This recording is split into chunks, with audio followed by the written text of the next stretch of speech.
কোনো সমস্যাযুক্ত পশু দিয়ে কুরবানি হয় না। আমার মনে হয় অযথা তর্কে না জড়িয়ে একটা আলেমের পরামর্শ নিই। বাচ্চা হয় না তার মানে বন্ধা, এটা তোর কাছে কোনো সমস্যা মনে হচ্ছে না?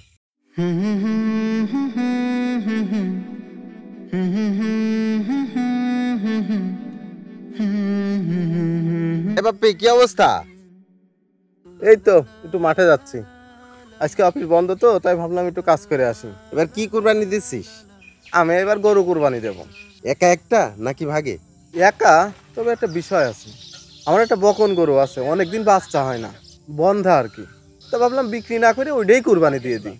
কি কোষ, তোর মাথাটা তো ঠিক আছে? কে? আমি আবার কি করলাম?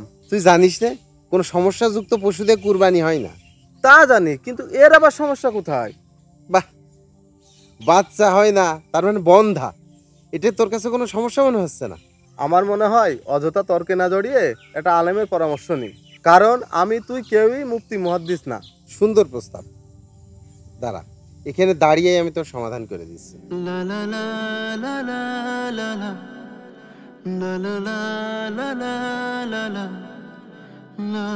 আসসালামু আলাইকুম হুজুর, কেমন আছেন? ওয়ালাইকুম আসসালাম। আলহামদুলিল্লাহ, ভালো আছি ভাই। হুজুর, একটা প্রশ্ন ছিল। কি প্রশ্ন বলেন? হুজুর, যে গরুর বাচ্চা হয় না তার মানে বন্ধা, সেই গরু দিয়ে কি কুরবানি হয়? জি, এই জাতীয় পশু দিয়ে কুরবানি করা যাবে, এটাতে কোনো সমস্যা নাই এবং হাদিসে এই ব্যাপারে কোনো নিষেধাজ্ঞা দেওয়া হয়নি। শুক্রিয়া হুজুর, এই বিষয়টা নিয়ে আমরা একটু সংশয়ে ছিলাম। শুক্রিয়া। না রে বাপ্পি, ভুলটা আমারই। হুজুর বলল কুরবানি হবে। আরে এটা কোনো বিষয়ই না, আমাদের ধোঁয়াশা কেটে গেল, এই বিষয়ে আমাদের স্পষ্ট জানা হলো। আমাদের কুরবানি আল্লাহর জন্যই, তাই জেনে বুঝে সঠিকভাবে কুরবানি করুন।